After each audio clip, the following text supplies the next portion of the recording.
A diario, Verónica y Stephanie forran y embellecen la última morada del ser humano, los ataúdes. Tapizan los cajones de madera, donde se da el último adiós a quien fallece, y aseguran que lo ven como un trabajo normal. Es algo normal. Sí, de hecho, hasta hay amigos que me preguntan, oye, ¿de qué trabajas? Forro cajas, tapizo cajas, y se asustan. Sí, le digo, sí, para eso nacimos, para morir.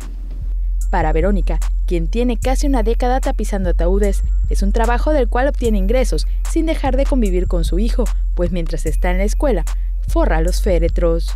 Una caja completa, cajón y tapa, me lleva como de media hora a 40 minutos.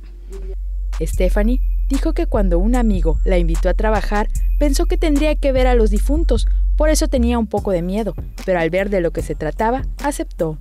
Dependiendo del modelo del ataúd, es la complejidad para su forrado. Las poblanas son las más difíciles, porque veo que su adorno tiene que inflarse.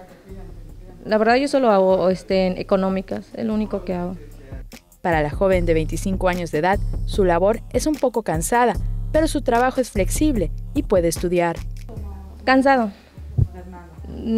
Y carga de cajones, tapas, subirlo o bajarlo más bien, en la mesa. Y aunque le gusta su trabajo, lo ve como algo temporal para alcanzar sus metas, pues estudia la carrera de odontología. A diario, cada una tapiza hasta 15 ataúdes en una fábrica que inició operaciones en 2005. Ninguna ha pensado cómo sería su ataúd. Sin embargo, Stephanie dijo que cuando su vida en este mundo termine, desea ser enterrada y Verónica incinerada. No me gustaría que me entierren, no sé, tal vez porque le tengo asco a los gusanitos. Y no, y yo dije, el día que yo me muera le digo, que a mí que me cremen. Sí. Con imágenes de Jorge Quimé, Maribel Vega, Tele Yucatán te informa.